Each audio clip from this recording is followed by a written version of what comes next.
আসসালামু আলাইকুম রহমতুল্লাহ। কর্মমুখী রসায়ন এই চ্যাপ্টারটা আমি খেয়াল করেছি যে অনেক কলেজেই এই চ্যাপ্টারটা স্কিপ করে দেওয়া হয়, কারণ হচ্ছে যে কি এই চ্যাপ্টারটা বেশ বিরক্তিকর। তো তারই প্রেক্ষিতে আসলে অনেক স্টুডেন্ট আছে যে এই চ্যাপ্টারটা অনেকেরই পড়া হয় না, অনেকেই চিন্তা করে যে এই চ্যাপ্টারটা স্কিপ করে যাব কি না। কিন্তু এই চ্যাপ্টারটা থেকে ইন্টারমিডিয়েটের জন্য জাস্ট কয়েকটা স্পেসিফিক টপিক পড়লেই খুব সহজেই সিকিউ এমসিকিউ অ্যান্সার করা যায়। তবে এখানে একটা কথা আছে, কেউ যদি মেডিকেল অ্যাডমিশন প্রিপারেশন নিতে চাও, এই মেডিকেল অ্যাডমিশন প্রিপারেশনের জন্য মনে রাখতে হবে যে এই চ্যাপ্টারটা 5 স্টার এবং এই চ্যাপ্টারটা সম্পূর্ণরূপে খুব ভালোভাবেই পড়তে হবে। তো তার এই বিষয়টার উপর খেয়াল রেখে আজকের এই ভিডিওতে, অর্থাৎ আজকে থেকে ইনশাআল্লাহ কর্মমুখী রসায়নের ওপর একটা লেকচার সিরিজ, যেখানে 3টা ক্লাস হয়তো বা সর্বোচ্চ থাকবে। এই 3টা ক্লাসের মধ্যেই আশা করি সবগুলা টপিক কভার করে দিতে পারবো। হ্যাঁ, তবে এটা মেডিকেল অ্যাডমিশন টেস্টের জন্য সবগুলা টপিক না। তবে এইখান থেকে এইচএসসি পর্যন্ত তুমি অনায়াসেই একটা সিকিউ, অর্থাৎ কর্মমুখী রসায়ন থেকে যে একটা সিকিউ আসবে এটা তো শিওর। এই একটা সিকিউ যে আনসার করতে পারবা এবং এইচএসসিতে আসা এমসিকিউগুলো বেশ ভালোভাবে অ্যান্সার করতে পারবা। তবে মেডিকেল অ্যাডমিশন টেস্টে যদি তুমি চাও এই চ্যাপ্টারটা ভালো করতে, তাহলে এই চ্যাপ্টারটা বেশ সময় দিয়ে পড়তে হবে। তো আজকে আমার উদ্দেশ্য হচ্ছে এইচএসসি 26 যারা সামনে ইয়ার চেঞ্জ পরীক্ষা দিবা, এবং এইচএসসি 25 যারা বোর্ড পরীক্ষা দিবা। তো প্রত্যেকেই আসলে আশা করা যায় এখান থেকে একটা সিকিউ কমন পাবাই ইনশাল্লাহ এই সিরিজ থেকে। তো আজকে মূলত আমাদের এমসিকিউ বেসড পড়ালেখা। তো আমরা শুরু করি। তো প্রথমেই দেখো, আমাদের এখানে বলা হচ্ছে যে কি খাদ্য নিরাপত্তার ভিত্তি ও নিয়ামক। এখান থেকে যে এমসিকিউটা মনে রাখতে হবে সেটা হচ্ছে খাদ্য নিরাপত্তার ভিত্তি ও নিয়ামক হচ্ছে 3টি। খাদ্য নিরাপত্তার ভিত্তি ও নিয়ামক হচ্ছে 3টি। এখন কী সেটা? এটা হচ্ছে পর্যাপ্ত খাদ্য প্রাপ্তি। আর ভাই এটা যেমন এটা তো একটা কমন সেন্স, কী করলে বোঝা যায় যে কি আমাদের পর্যাপ্ত খাদ্য থাকতে হবে আর কি আমাদের কাছে। তারপর হচ্ছে সেই খাদ্যটা তো থাকলেই হবে না, সেই খাদ্যটা আমাদের গ্রহণ করার মতো সামর্থ্য থাকতে হবে। এখন একটা রেস্টুরেন্টে হয়তো বা খাবারটা আছে, তো আমার কাছে টাকা নেই, আমি তো গিয়ে এখানে খাবারটা গ্রহণ করতে পারবো না। তাহলে সেটা হচ্ছে খাদ্য গ্রহণের সামর্থ্য। এবং ফাইনালি হচ্ছে খাদ্যের সঠিক ব্যবহার। আমরা যে খাদ্যটা শেষ করলাম, খাওয়া শেষ হলো, অর্ধেক খাইলাম অর্ধেক ফেলাই দিলাম, এইভাবে করা যায় না, খাদ্যের সঠিক ব্যবহার করতে হবে। তো এটা হচ্ছে খাদ্য নিরাপত্তার 3টি ভিত্তি। তো তাছাড়া এই কি স্যারের এই আমাদের কবির স্যারের বইয়ে আরও কিছু হু কর্তৃক খাদ্যের 5টি ভিত্তি এরকম লেখা আছে। ওই জাস্ট এইটুকু মাথায় রাখলেই হবে যে হু কর্তৃক খাদ্যের দিক নির্দেশনা রয়েছে 5টি। তার মধ্যে কয়েকটা এই যে দূষণমুক্ত খাদ্য রাখতে হবে, কাঁচা ফলমূল থেকে কাঁচা খাবার, রান্না করা খাবার পৃথক রাখতে হবে, তারপর যথাযথ রান্না করতে হবে। এগুলো হচ্ছে আসলে কমন সেন্সের বিষয়। যাই হোক, এইগুলো জিনিসটা আনলাম না। এবার হচ্ছে বেশ ইম্পর্টেন্ট এই জিনিসটা কি আসি একটু দেখি। এটা হচ্ছে আমাদের খাদ্য উৎপাদনে আমরা বিভিন্ন সার ব্যবহার করি। এই সারগুলা কোন কাজে কোনটা ব্যবহার হয় এটা বেশ গুরুত্বপূর্ণ। তো আসো, নাইট্রোজেনযুক্ত সার মনে রাখতে হবে আমাদের এইভাবে নেমোনিক দিয়ে মনে রাখতে পারি যে নেমোনিক এটা হচ্ছে নানা আমার অনেক বৃদ্ধ,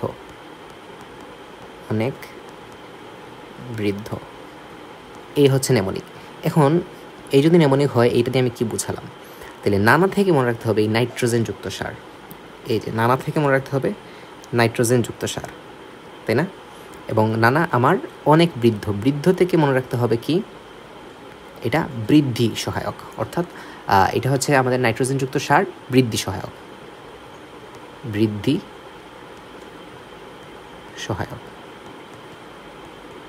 তাহলে নাইট্রোজেনযুক্ত সার হচ্ছে বৃদ্ধি সহায়ক। যদি প্রশ্ন এইভাবে আসে যে নাইট্রোজেনযুক্ত সার কি, এটা হচ্ছে আমাদের বৃদ্ধি সহায়ক।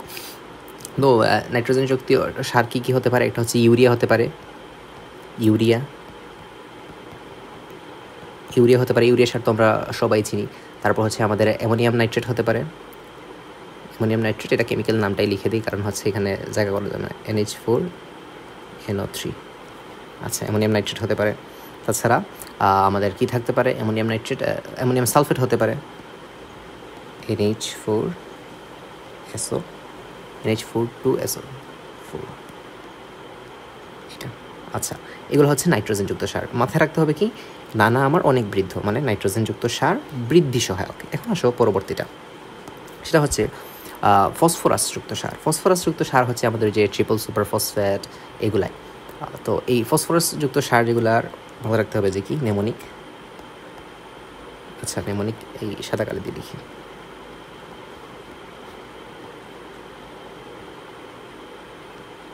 ওই হয় এটা কি আসলো? ওকে, আসল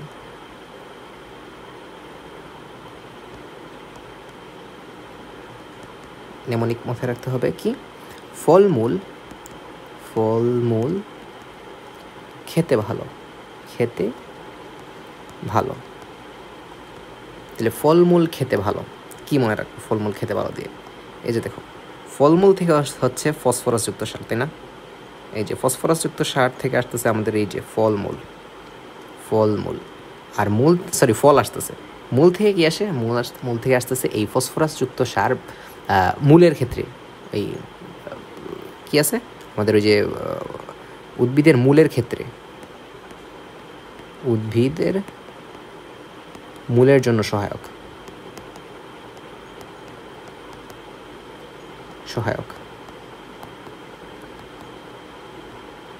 আচ্ছা, উদ্ভিদের মূলের জন্য সহায়ক। তো এর মধ্যে হচ্ছে যে আমাদের এই যে ট্রিপল সুপার ফসফেট, এইটা মনে রাখতে পারো টিএসপি সার, এটা হচ্ছে আমাদের একটা। তারপর যে আমাদের আরেকটা আছে কি ডাইমোনিয়াম ফসফেট যেটা এটা আছে, তারপর অ্যামোনিয়াম হাইপোফসফেট এগুলো আছে। তো ট্রিপল সুপার ফসফেটটা মনে রাখতে পারো, আর ডাইঅ্যামোনিয়াম ফসফেট মনে রাখতে পারো, DAP, এই দুটো মনে রাখতে পারো। এখন আসো ফাইনালি, এটা হচ্ছে পটাশিয়ামযুক্ত সার। পটাশিয়ামযুক্ত সারের নেমোনিক কি মনে রাখবা?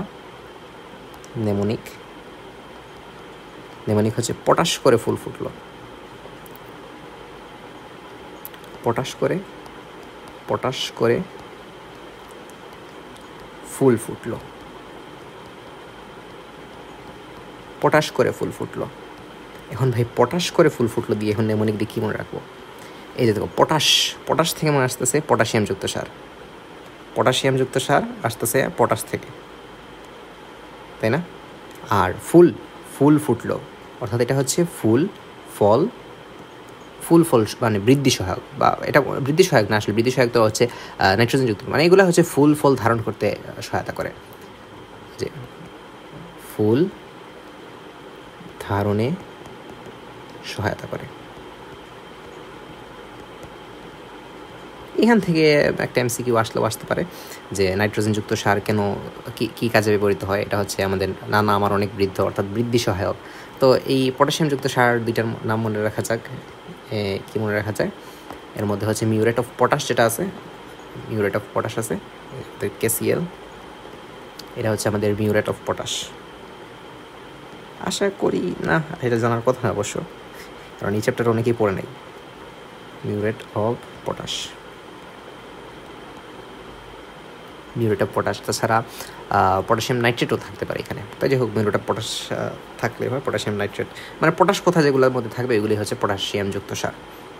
এখন এসো, এই জিনিসটা তো আর বুঝলাম যে নেমোনিক কি না, আমার অনেক বৃদ্ধ লিখাই তো আছে। তারপরও এই স্লাইডগুলা এই সিরিজ শেষে ইনশাল্লাহ অ্যারোমেটিক হাইড্রোকার্বনের মতো এই গ্রুপের মধ্যে দিয়ে দেওয়ার চেষ্টা করবো ইনশাল্লাহ। এখন আসো খাদ্য নষ্ট হওয়ার কারণ। এখন ভাই খাদ্য তো হচ্ছে আমাদের দেখেই না খাদ্য নষ্ট হয়ে যায়। কারণ খাদ্য ভাই কেন নষ্ট হয়? খাদ্য নষ্ট হওয়ার ক্ষেত্রে কিছু স্পেসিফিক ঘটনা আছে। দেখো, খাদ্য নষ্ট হওয়ার পিছনে কারণটা হচ্ছে জল, পানি হচ্ছে খাদ্য নষ্ট হওয়ার কারণ, আসল কারণ। যদি এটা কেউ বলে যে পানির কারণে আসলে মূলত খাদ্য নষ্ট হয়, তাছাড়া এই পানির কারণে মূলত জীবাণু বা ব্যাকটেরিয়া যেগুলো আছে, এই ব্যাকটেরিয়াগুলো খাদ্যে জন্মানো শুরু করে। এই জীবাণু এবং ব্যাকটেরিয়াগুলো খাদ্যে যখন জন্মায় তখন হচ্ছে যে কি খাদ্যটা নষ্ট হয়। তাছাড়া ধাতবায়ন, এই যে অন্য একটা রং দিয়ে মার্ক করার চেষ্টা করি। ধরো আমাদের এইটা দিয়ে মার্ক করি। আচ্ছা, হ্যাঁ, ধাতবায়নের উপস্থিতিতে খাদ্য নষ্ট হতে পারে, জীবাণুর উপস্থিতিতে খাদ্য নষ্ট হতে পারে, এবং অক্সিজেনের জারণ, এই অক্সিজেনের জারণের জন্য খাদ্য নষ্ট হতে পারে। এখন ব্যাকটেরিয়ার জন্য খাদ্য কেন নষ্ট হয় এই বিষয়টা তো আশা করি অনেকেই বুঝবা, যে তোমার দেখো যদি অতিরিক্ত পানি থাকে, এই কালি দিয়ে লিখি যে পানির ক্ষেত্রে যে AW এর মান যখন 0.90 থেকে বেশি হবে, সেক্ষেত্রে এই যে জীবাণু ব্যাকটেরিয়া জন্ম নেবে। তাছাড়া দেখা যাবে যে কি যদি পিএইচ সাধারণত এই পিএইচ যদি দেখা যায় যে 4 থেকে 5-এর উপরে থাকে পিএইচ, এই পিএইচে ব্যাকটেরিয়ার জন্ম নিতে পারে। এখন কথা হচ্ছে যে এখন যে আমরা এই জীবাণুর এগেনস্ট মানে জীবাণু এখন ধ্বংস করব, এই ধ্বংস করতে হলে আমি কি করব, মানে আমাদের সলিউশন কি? সলিউশন হচ্ছে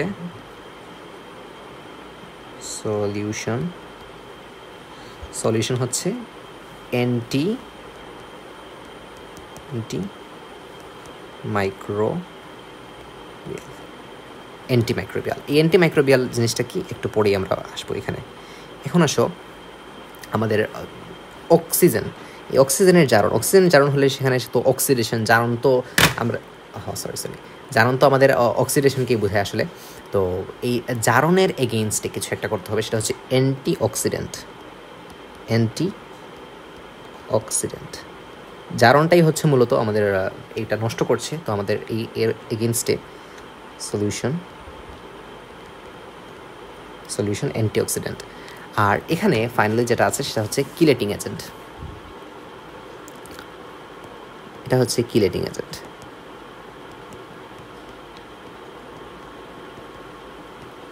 এটা হচ্ছে আমাদের সলিউশন বা সলিউশনের মেইন কি আছে।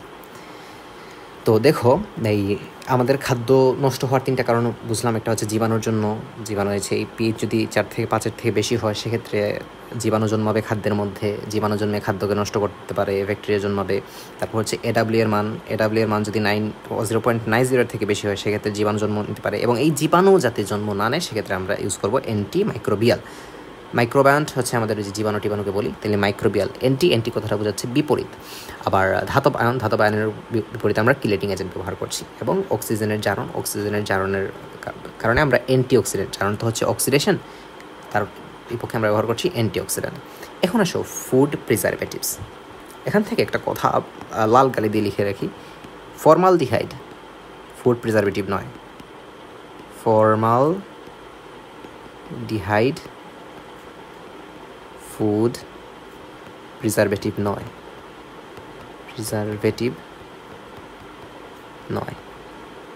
কথাটা মাথায় রাখো। অনেক সময় এমসিকিউতে দিয়ে দেয় এই লাইনটা, অপশনে ফর্মালডিহাইড থাকে। যাই হোক, এটা তো জানার কথা, অনেক আসলে এই জিনিসটা জানার কথা গেস। তো এখন আসো ফুড প্রিজারভেটিভস 2 ধরনের হতে পারে। একটা হচ্ছে আমাদের প্রাকৃতিক ফুড প্রিজারভেটিভস, এটা হচ্ছে আমাদের প্রাকৃতিক ফুড প্রিজারভেটিভস, এবং একটা হচ্ছে কৃত্রিম ফুড প্রিজারভেটিভস। তো প্রাকৃতিক ফুড প্রিজারভেটিভস জিনিসটা কি? প্রাকৃতিক ফুড প্রিজারভেটিভস হচ্ছে আমরা দেখি না যে আমরা বললাম না পানি তো আমাদের ব্যাকটেরিয়ার জন্মের জন্য সব থেকে উপযোগী একটা উৎস। তো আমরা প্রাকৃতিক ক্ষেত্রে আমরা বলতে পারি কিউরিং করতে পারি। কিউরিং হচ্ছে আমাদের যে 7 থেকে 8% আমাদের কি ওই যে খাদ্য লবণের মিশ্রণ, গাঢ় মিশ্রণ যেটা, এটাকে হচ্ছে কিউরিন বলে। খাদ্য লবণ NaCl। দেখি না ওই যে আমরা ওই যে সমুদ্রে শুটকির মধ্যে যে কি দেওয়া হয় না, লবণ দেওয়া হয় না, এটাই হচ্ছে আসলে কিউরিং। তাছাড়া আমরা ইউজ করতে পারি সরিষার তেল।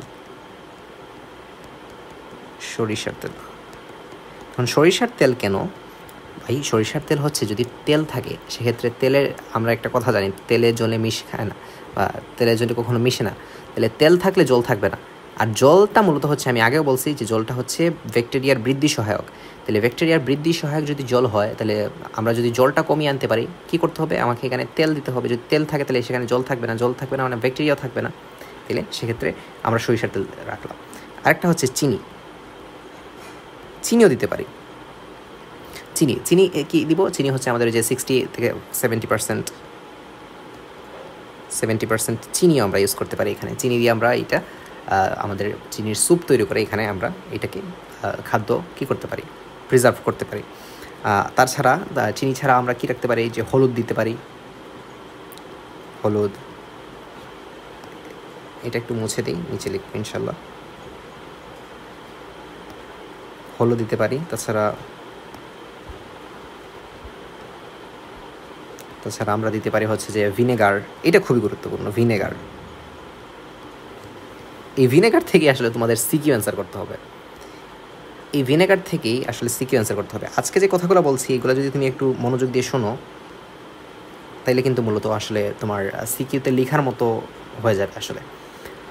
তো এই ভিনেগার এটা হচ্ছে সিরকা নামে পরিচিত, সিরকা নামে পরিচিত,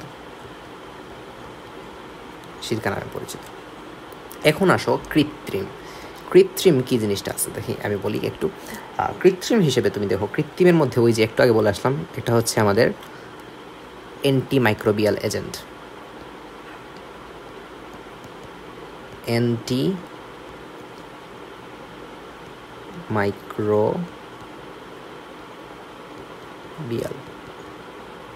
অ্যান্টিমাইক্রোবিয়াল। দুইয়ে থাকবে অ্যান্টিঅক্সিডেন্ট, একটু আগে যেটা বলে আসলাম অ্যান্টিঅক্সিডেন্ট। এবং তিনে হচ্ছে ফাইনালি এটা হচ্ছে আমাদের কিলেটিং এজেন্ট।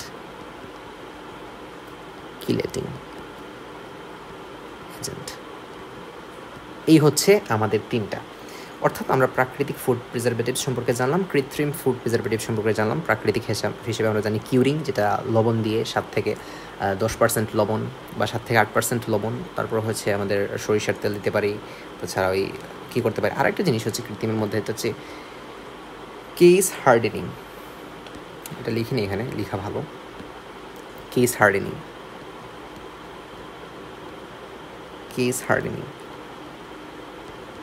এই কেস হার্ডেনিং করলে কি হয় মূলত, ধরো কিসমিসের কথা চিন্তা করো, যদি আমরা এটা শুকায় ফেলি, এর বাইরের যে প্রাচীরটা আছে এই প্রাচীরটা কি হয়, প্রাচীরটা শক্ত হয়ে যায়। প্রাচীরটা যদি শক্ত হয়ে যায় সেক্ষেত্রে পানি, বাইরে থেকে পানি এইটার ভিতরে আর ঢুকতে পারে না। যেহেতু পানি ঢুকতে পারে না, ওই আগের কথা, পানি হচ্ছে সব কিছুর আসল নষ্টের মূল হচ্ছে এই পানি। যেহেতু পানি নাই সেহেতু কি নাই, খাদ্যে ব্যাকটেরিয়া জন্মানোর প্রবণতাটাও নাই। তাহলে এখানে পানি হচ্ছে সবথেকে বড় কালপ্রিট, এবং এই পানিকে সরানোর জন্য আমরা কেস হার্ডেনিং করতে পারি, এর বাইরের প্রাচীরটা বেশ শক্তপোক্ত করে ফেলতে পারি যাতে পানি আর এখানে প্রবেশ করতে না পারে। তো এই হচ্ছে আমাদের ফুড প্রিজারভেটিভস।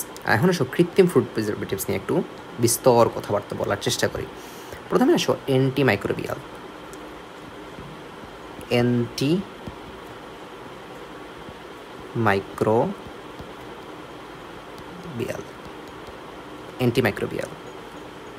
এই অ্যান্টিমাইক্রোবিয়াল, এখন অ্যান্টিমাইক্রোবিয়াল কী আছে এগুলো? অ্যান্টিমাইক্রোবিয়ালের কাজ কি? ব্যাকটেরিয়ার এগেনস্টে কাজ করবে, জীবাণুর বিপরীতে কাজ করে। এই বিপরীতে বানান বৈরসিক, যাই হোক আমি কিন্তু বাংলা বানানে খুবই কাঁচা। বিপরীতে কাজ করে, বানান ভুল হলে ক্ষমা সুন্দর দৃষ্টিতে দেখো। এখন আসো বিপরীতে কাজ করে। এখন এটা কি জিনিসটা কি আছে, কি আছে এর মধ্যে? ধরো এই সাদা কালি দিয়ে লিখি। তো এখানের মধ্যে থাকতে পারে, এক নম্বর হতে পারে আমাদের সোডিয়াম বেনজয়েড থাকতে পারে। সোডিয়াম বেনজয়েডের সংকেত কার মনে আছে? সোডিয়াম বেনজয়েড, এই যে এইটা, যারা অর্গানিক কেমিস্ট্রির অ্যারোমেটিক সিরিজের ক্লাস করছো, COON, আমি জানি তোমরা যারা ক্লাস করছো 100% এই জিনিসটা অনেকবার দেখছো, অর্থাৎ এই ইউটিউব চ্যানেলের যারা এই ক্লাসটা করছো এটা অনেকবার দেখছো। সোডিয়াম বেনজয়েড, এখানে এটা অ্যান্টিমাইক্রোবিয়াল হিসেবে কাজ করছে। তারপর পটাশিয়াম সলভেট, কি লিখছি,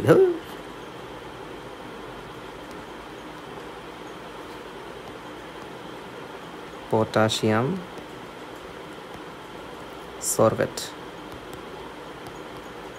সলভেট। তাছাড়া আমরা ইউজ করতে পারি সাইট্রিক অ্যাসিড, খুবই গুরুত্বপূর্ণ। সাইট্রিক অ্যাসিডের পিএইচ হচ্ছে কত? 3.14, ভেরি ইম্পর্টেন্ট। দেখো 3.14, আমরা একটু আগে বলে আসছিলাম যে পিএইচ ভিভিআই, আমি একটু আগে বলে আসছিলাম যে পিএইচ যদি 4 থেকে 5-এর বেশি হয় সেক্ষেত্রে ব্যাকটেরিয়া জন্মাতে পারে। যেহেতু সাইট্রিক অ্যাসিডের পিএইচের 4 থেকে 5-এর বেশি হলে ব্যাকটেরিয়া জন্মায়, সাইট্রিক অ্যাসিডের পিএইচের মান কত? 3.14। তাই সাইট্রিক অ্যাসিড ব্যবহার করলে সেখানে কোনোভাবেই ব্যাকটেরিয়া জন্মাতে পারবে না, তাহলে সাইট্রিক অ্যাসিড আমরা ব্যবহার করতেই পারি। তাছাড়া আমরা ব্যবহার করতে পারি calcium calcium propanoate, calcium propanoate. তাছাড়া অ্যাসিটিক অ্যাসিড ব্যবহার করতে পারি, অ্যাসিটিক অ্যাসিড। এই অ্যাসিটিক অ্যাসিডের পিএইচও জেনে রাখা ভালো, পিএইচ হচ্ছে 4.27। আচ্ছা 4.27 না কি একটা মানে 4 পয়েন্ট সামথিং, আমার ঠিক কনফিউশন লাগতেছে বিষয়টা, একটু তোমরা এই জিনিসটা একটু কী করে নিও, চেক করে নিও,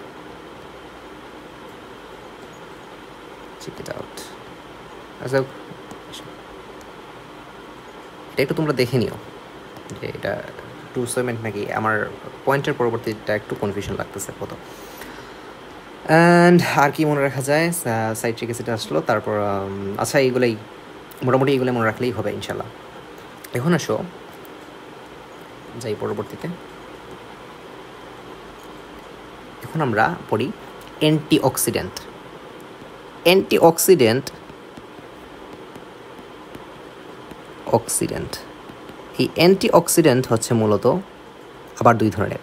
এই অ্যান্টিঅক্সিডেন্ট দুই ধরনের কি কি ভাই? এটা হচ্ছে প্রাকৃতিক, একটা হচ্ছে কৃত্রিম। প্রাকৃতিক, কৃত্রিম। প্রাকৃতিক এবং কৃত্রিম। এই প্রাকৃতিকের মধ্যে কি আছে দেখো, এই প্রাকৃতিক অ্যান্টিঅক্সিডেন্টের মধ্যে গুরুত্বপূর্ণ যেগুলা বলি, এর মধ্যে একটি হচ্ছে আমাদের সেলেনিয়াম। সেলেনিয়াম এসি লিখে নিন, সেলেনিয়াম। তারপর হচ্ছে আমাদের ওই কি এটা বলে, ভাইটামিন সি। ভাইটামিন সি এটাকে কি বলে আশা করি তোমরা জানো। ভাইটামিন সি হচ্ছে অ্যাসকর্বিক অ্যাসিড, ভাইটামিন ই হচ্ছে আলফা টোকোফেরল। ঠিক আছে, এই ভাইটামিন না মানে আমি অনেক আগে গ্রুপে একটা পোস্ট করছিলাম, যারা যারা দেখছে তারা জানে। তো তারপরে হচ্ছে আমাদের ভাইটামিন ই। ভাইটামিন সি নামটা লিখে দিই যেহেতু সামনে আসছে, এটা হচ্ছে অ্যাসকর্বিক অ্যাসিড।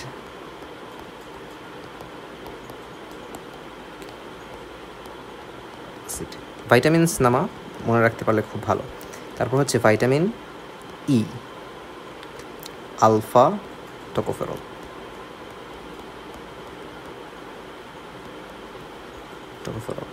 তারপর হচ্ছে তুই আর কি মনে রাখতে পারো, এইটুকুই আশা করি মোটামুটি। তারপরে হ্যাঁ, ভিটামিন এও মনে রাখতে পারো, ভিটামিন এও আছে, ভাইটামিন এ, বা এটাকে বিটা ক্যারোটিনও বলা হয়, ক্যারোটিন। ভাই এটা একটা বাংলা হয়ে গেছে, এটা একটু মুছে বাংলা লিখে। Alpha tocopherol, beta carotene. আচ্ছা এই হচ্ছে আমাদের মোটামুটি প্রাকৃতিক ফুড প্রাকৃতিক অ্যান্টিঅক্সিডেন্ট। এখন আসো কৃত্রিম অক্সিডেন্ট। এই কৃত্রিম অ্যান্টিঅক্সিডেন্টের মধ্যে কি কি মনে রাখতে হবে, এর মধ্যে একটা হচ্ছে butylated hydroxy anisole. Butylated hydroxy anisole এভাবে পড়তে হবে। তাছাড়া আরেকটা আছে butylated hydroxy toluene, butylated hydroxy anisole, butylated hydroxy toluene. তাছাড়া আরেকটা মনে রাখতে পারো, সেটা হচ্ছে tertiary butylated hydroquinone, tertiary butylated hydroquinone. আর ফাইনালি আছে প্রোপাইল গ্যালেট, প্রোপাইল গ্যালেট। এই হচ্ছে আমাদের প্রাকৃতিক অ্যান্টিঅক্সিডেন্ট আর কি, সরি কৃত্রিম অ্যান্টিঅক্সিডেন্ট।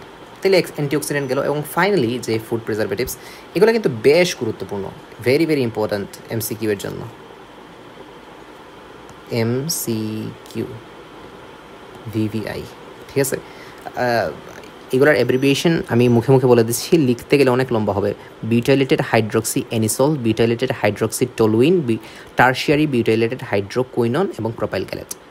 এগুলো তোমরা যারা ভিডিও দেখবা, এগুলো ভিডিও থেকেই আসলে নিতে হবে, সব কিছু আসলে নোটের মধ্যে থাকে না। এইভাবে শর্ট ফর্ম লিখে রাখছি, ব্রড ফর্ম যেটা আছে এটা ভিডিও দেখলেই একমাত্র যারা ভিডিও দেখবে তারাই জানবে। এখন আসো ফাইনালি হচ্ছে কিলেটিং এজেন্ট। কিলেটিং এজেন্ট এটা তো বলি নাই যে, এটা তো অবশ্য আগে বলছি যে এই অ্যান্টিঅক্সিডেন্ট কি, অ্যান্টিঅক্সিডেন্ট কেন ব্যবহার করা হয়? অক্সিজেনের জারণ রোধে, এর জারণ রোধে, অক্সিজেনের জারণ রোধে এই অ্যান্টি অক্সিডেন্ট ব্যবহার করা হয়। এখন আসলে ফাইনালি হচ্ছে আমাদের কিলেটিং এজেন্ট। এটা হচ্ছে ধাতব আয়ন। ধাতব আয়নের কারণে যে খাদ্য দূষিত হতে পারে, এই জন্য আমরা ইউজ করি কিলেটিং এজেন্ট।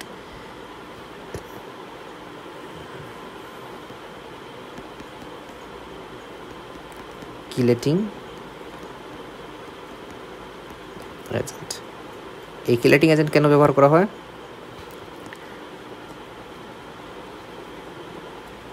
ধাতব আয়নের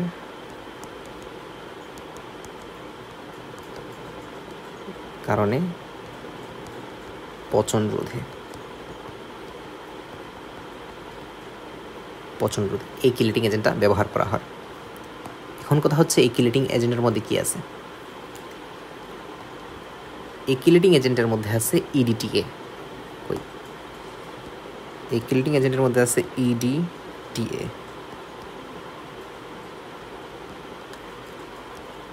তারপর হচ্ছে আমাদের থাকবে এখানের মধ্যে ইথিলিন ডাইএমিন। ইথিলিন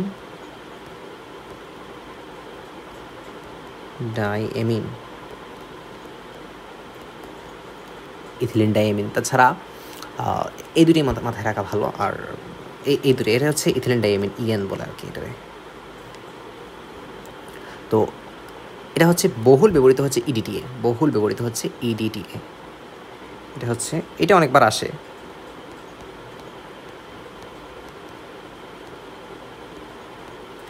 এখানে কি আসতে পারে, এখান থেকে এমসিকিউ কীভাবে আসতে পারে একটু ধারণা দিই।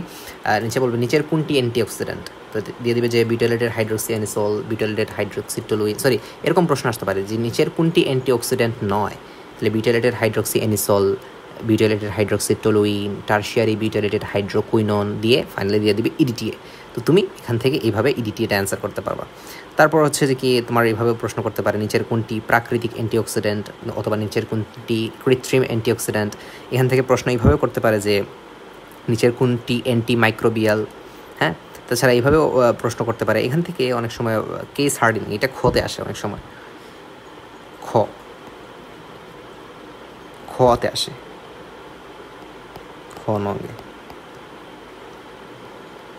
খনন কী হয়েছে এটা অনেক সময় আসে যে কেস হার্ডেনিং কি। তাছাড়া ভিনেগার তো আছে ঘতে আসে গো এবং ছোটো গ, এবং এই বাকিগুলা এইগুলা থেকে অনেক সময় অর্থাৎ বড় ঘ অ্যান্সার করতে দেয়। তো এই বড় গ এবং ঘ এইগুলো নিয়ে পরবর্তীতে কথা বলবো। যদিও আজকের লেকচার যদি এই অংশটুকু শুনে থাকো, অর্থাৎ প্রাকৃতিক ফুড প্রিজারভেটিভসের অংশটুকু শুনে থাকো, তাহলে ঘ তুমি নিজের মতো করে গুছায় লিখতে পারবা। তারপরও আমি ইনশাল্লাহ আলোচনা করব, এবং পরবর্তী ক্লাসে ইনশাল্লাহ এই ভিনেগারের প্রস্তুতি, ভিনেগার কীভাবে আসছে এই বিষয়টা নিয়ে কথা বলবো। তো আজকের ভিডিওটা এই পর্যন্তই। এই ক্লাসটা মূলত হচ্ছে নেয় এই কারণে অনেকে এই টপিকটা পড়ে না, এই রসায়নের এই চ্যাপ্টারটা মিস করে যায়, বা রসায়নের এই চ্যাপ্টারটা কী করে যায়, ওই যে ফেলে রেখে দেয়। কিন্তু এই চ্যাপ্টারটা একটু পড়লেই আসলে এইচএসসিতে অ্যান্সার করা সম্ভব। তবে মেডিকেল অ্যাডমিশন টেস্টের ক্ষেত্রে এটা বিস্তরভাবে পড়তে হয়। তো সবাই ভালো থেকো। ইনশাল্লাহ পরবর্তী আরও 2টা ক্লাসের মাধ্যমে এই চ্যাপ্টারটা সম্পূর্ণরূপে কভার করার চেষ্টা করবো, এবং পরবর্তীতে তোমরা আশা করি এই ভিডিওগুলো দেখলেই এইখান থেকে এইচএসসিতে আসা, আমি আবারও বলছি এইচএসসিতে আসা কিংবা এইচএসসি 26 যারা ইয়ার চেঞ্জে দিবা, এটা অবশ্যই আছে এই চ্যাপ্টারটা। আবার এইচএসসি 25 তোমরা এখান থেকে একটা প্রশ্ন পেয়ে যাবে ইনশাল্লাহ। তো সবাই ভালো থেকো, ধন্যবাদ সবাইকে।